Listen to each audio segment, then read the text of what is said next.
Bah écoute, je crois.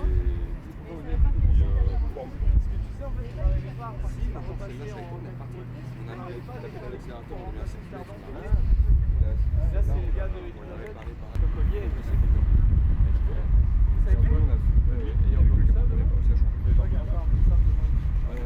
Ça s'est ressoudé un peu. Bah ouais, parce que. Et Kevin, jusqu'à. Ouais, bah ouais. Jusqu'à 5h. T'es où toi?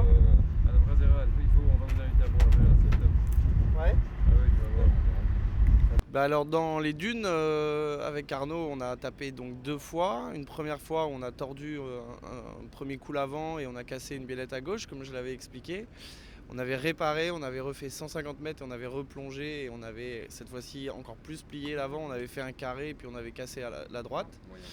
Et à ce moment-là, beaucoup d'optimisme, beaucoup d'enthousiasme et on vous avait dit c'est un peu de tôle, etc. Machin. Bon, et c'était vachement impressionnant. Alors on a fait une nuit avec le camion balai, avec d'autres équipages qui étaient bloqués dans les dunes. Donc première nuit dans le désert pour nous. Le lendemain on a été chercher un Pajero et puis ensuite on est rentré au bivouac donc le lendemain à 18h. On a bossé jusqu'à 5h du matin cette nuit. On a redressé le châssis avec l'aide de 3-4 équipes et notamment de Hervé Cotel sur le bivouac. On a ressoudé au milieu de la nuit. On a fini de refixer les accessoires, etc.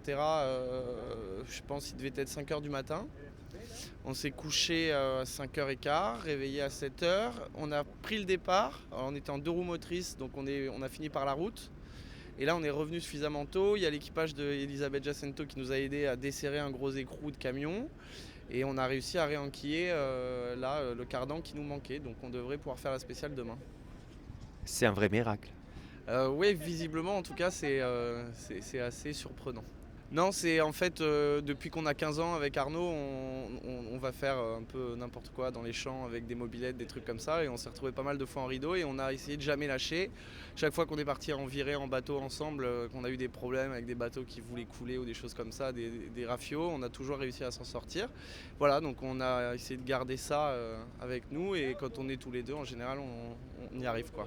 Oui, alors c'est clairement ça la motivation. Hein. C'est aussi grâce à l'organisation de ce rallye parce que sur l'Africa Race, en fait, même si on ne court pas une étape, on a le droit de réparer et de recourir une autre étape après. Donc là, c'est ce qu'on va faire demain. Alors on va y aller tout piano parce qu'on n'a pas envie de casser dans la spéciale de demain et puis arriver au Lac Rose en camion balai. Donc on était bien au classement, on progressait. Maintenant, on lève le pied et puis on va essayer d'arriver au Lac Rose au Sénégal où on a quand même 2 tonnes de matériel scolaire à livrer dans une école. Donc il faut qu'on y soit parce qu'eux, ils nous attendent.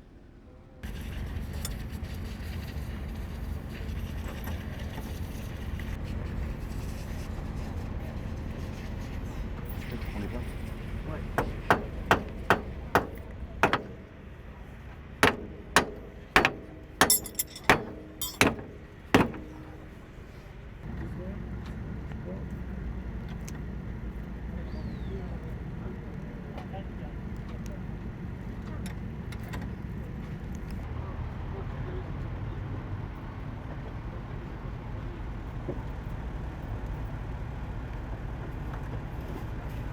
Et une lampe pour la Porsche. On aura fini la